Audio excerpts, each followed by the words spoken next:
Office, আদালত, school, college এগুলো কিন্তু শুক্রবার হলেও একটা দিনের জন্য হলেও বন্ধ থাকে। কিন্তু নারীদের রান্নাঘরের কোনো বন্ধ কিংবা ছুটি নেই। আসসালামু আলাইকুম, হাই এভরিওয়ান। কেমন আছেন সকলে? আল্লাহর অশেষ রহমতে আমি বেশ ভালো আছি, আলহামদুলিল্লাহ। আমি আজকে আপনাদের সাথে সারাদিনের ভ্লগ ভিডিও শেয়ার করছি। ভালো লাগলে সাথেই থাকবেন, অন্যদেরকে দেখার সুযোগ করে দিবেন।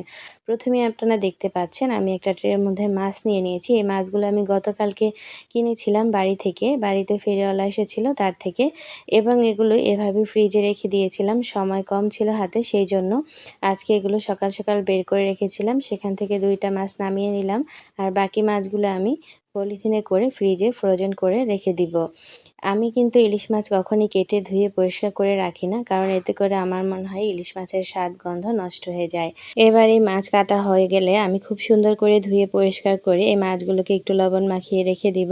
এতে করে মাছটা যখন রান্না করব তখন খেতে ভালো লাগবে এই লবণটা এক্সট্রা মাখিয়ে রাখার কারণে। এই যে দেখতে পাচ্ছেন একটা হাঁস রয়েছে এখানে, এই হাঁসটা আমি পরে কাটবো রান্না করার পরে। এখন কাটতে গেলে রান্না দেরি হয়ে যাবে। ইলিশ মাছ আমি আজকে পেঁপে দিয়ে রান্না করব, এই জন্য পেঁপেটা টুকরো টুকরো করে সুন্দর করে কেটে নিচ্ছি। পেঁপেটা কাটা হয়ে গেলে আমি এখানে এখন একটা গাজর কেটে নেব। গাজরটা দেখেই মনে হচ্ছে যেন এই গাজরটা এখন লাগালে এখান থেকে নতুন গাজর আবার হবে, এরকম একটা অবস্থা।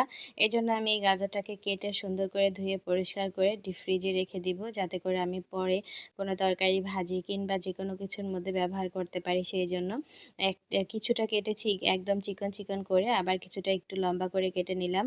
এবার এখানে পেঁয়াজ কেটে নিচ্ছি। পেঁয়াজ কাটতে গিয়ে খুবই কষ্ট লাগছিল, কারণ অনেকগুলো পেঁয়াজ নষ্ট হয়ে গেছে। গরমের কারণে হয়তো পেঁয়াজ নষ্ট হয়ে গেছে দেখে খুবই কষ্ট লাগছিল, কারণ বাজারে যে পেঁয়াজের দাম বুঝতেই পারছেন আপনারা।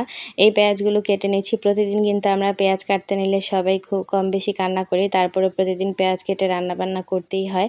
এই যে দেখুন আমার পেঁয়াজগুলো কাটা হয়ে গেছে। এবার আমি চলে যাব রান্না করতে। গাজর, পেঁপে এগুলো যে কেটে রেখেছিলাম সেগুলো একটু ধুয়ে পরিষ্কার করে নিচ্ছি।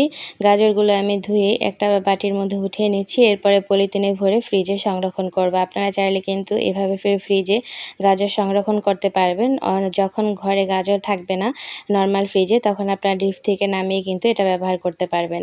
এই যে দেখুন আমি মাছটা রান্না করার জন্য চুলায় প্যান বসিয়ে তাতে তেল দিয়ে পেঁয়াজটা ভেজে নিয়েছি, আর সেখানে এখন সামান্য পানি দিয়ে দিচ্ছি হলুদের গুঁড়ি, মরিচের গুঁড়ি আর স্বাদ মতো লবণ দিয়ে দিলাম।